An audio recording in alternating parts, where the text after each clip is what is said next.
Okay, so this is like part 5 or 6 maybe, I don't know. But, so I'm reviewing the list of the American Film Institute's 100 best movies of all time. The 98 list, and then when it was revised in 2007, it was supposed to be revised this year. Or in my opinion, it should have been anyway. So I was just talking about the Casablanca, which dropped from 2nd to 3rd place, which is quite substantial when you're talking about the top 5, even one place dropping, or moving up, So there's that. Gone with the Wind, arguably the most famous film of all time. Maybe not the greatest, but the most famous. It was considered by many to be the greatest when it came out. Most epic, one of the most expensive, and the highest grossing. I think when adjusted for inflation, it's the highest grossing film of all time. At least American film today. So, and that's even considering films like Avatar and whatever. But when you're talking about modern times, Avatar would be still, I think, it's still the top of the list. Seems like every big summer blockbuster now makes about $1 billion or close to it. So who cares? I mean, they're the best movies. So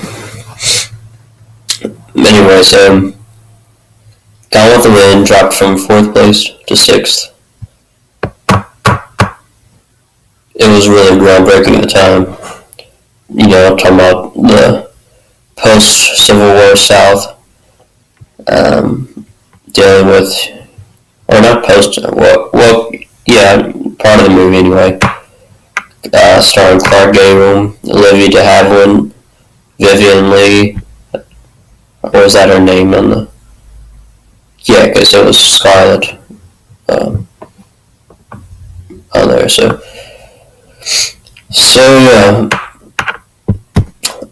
just a quick talking about the characters and the actors on there. So Clark Gable was very famous. I think he's on the 100 Years, 100 Stars list too, maybe in the top 15 or whatever.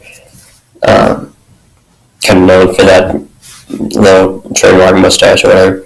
He started with opposite Olivia de Havilland, who turned 100 earlier this month, by the way. He started with her in Adventures of Robin Hood. Never mind. Sorry, that was Errol Flynn. Never mind. But he did star with Olivia de Havilland in that movie. Of course, his main star that was against him was against him both in the movie and in the film portrayed is Vivian Leigh. Vivian Leigh had a kind of tragic end. She had maybe some mental disorders and alcohol problems, so she didn't live to be too old. Did she die in the 60s or 50s? Anyway, I don't think she was older than maybe 50 or so when she died. I have to refresh my memory on that, but Olivia de Havilland starred in many great films, again, like I mentioned, The Adventures of Robin Hood. She starred in, was it Die With Their Boots On? She starred in that movie, I'm trying to remember what it was. I think it was set in the UK, set in Britain. And she starred with, was it Joseph Cotten? Yeah, I think it was Joseph Cotten. And the newcomer, Angela Lansbury, who was new at the time, and I think it was officially an American film, but, so, what was the name of it? I think it started with an A, not the Aristocrat, the Heir, H-E-I-R, that, I think that was it. Anyway, that was a great movie, nominated for Academy Award, I think. Not sure why it's on the list, actually. Why it's not on the list. Anyway, I've spent enough time on Gone with the Wind. So, of course, that catchphrase, frankly, my dear, I don't give a damn. Really legendary at the time. I'm sure they had other kind of B movies and stuff that use that language, but for a leading Hollywood film, one of the best of all time, that was really daring at the time. Lawrence of Arabia, not really an American film, but whatever. Starring Peter O'Toole. They said he was kind of full of himself too, kind of like Gene Kelly, but it's hard not to believe when you weren't working with him. So Peter O'Toole, and I can't remember who directed, and Omar Sharif, which I think he also starred in Dr. Zhivago and some other great films. So I've seen the movie many times. It was one of my favorite movies as a kid watching it. So I dropped from fifth to seventh place. What you consider the movies it was replaced with, I guess it was alright. But yeah, it is one of the best movies of all time. Definitely American. I really encourage you to see the movie.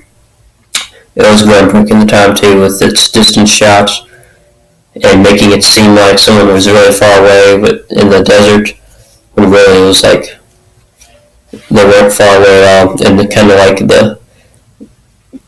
the special effects were pretty good with the film too, like with the mirages, with Lawrence thinking he saw water, but it was just a mirage.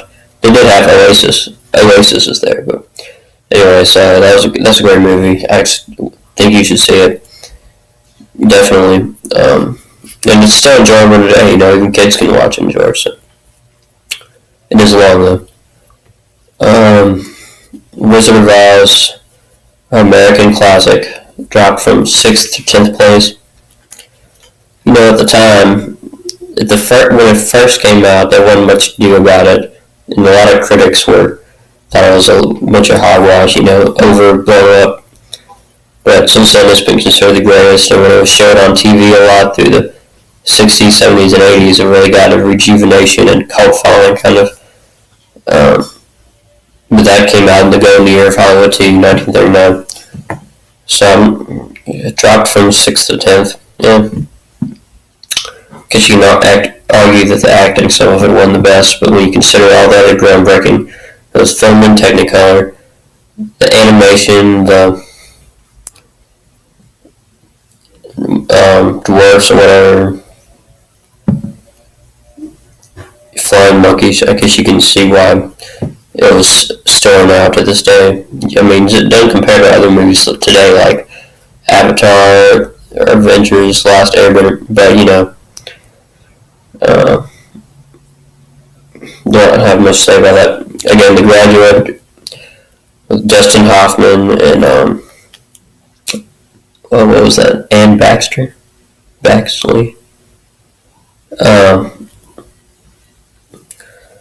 I've seen some of that too. Of course, it had those legendary songs from Simon and Garfunkel. Mrs. Robinson, and then like a bridge over troubled water. Yeah, those were the main two, I think. Dustin Hoffman's been in a lot. He was also in, I think, All the President's Men, which is also on this list. Maybe a few other movies. So, It's a Wonderful Life dropped from 11th to 20th. Can't really see why exactly. Some people have criticized some of Fred Kappa's films. He was the director, I think. Kind of the subject matter, another kind of religious film. Just as a staple for people in English-speaking countries to view at Christmas. Clarence the Angel. Can't remember his real name, but he was in quite a few other stuff too. And then James Stewart, of course. I think that was a woman that starred as his wife, starring Donna Reed show. Was she on The Best Years of Our Lives? I don't know why her name's blanking me right now. Sunset Boulevard dropped 4 places, another epic film from 1950. Some Like It Hot, arguably the greatest, or one of the greatest comedies of all time. I've seen that movie many times, always very enjoyable, about cross-dressing, and it starred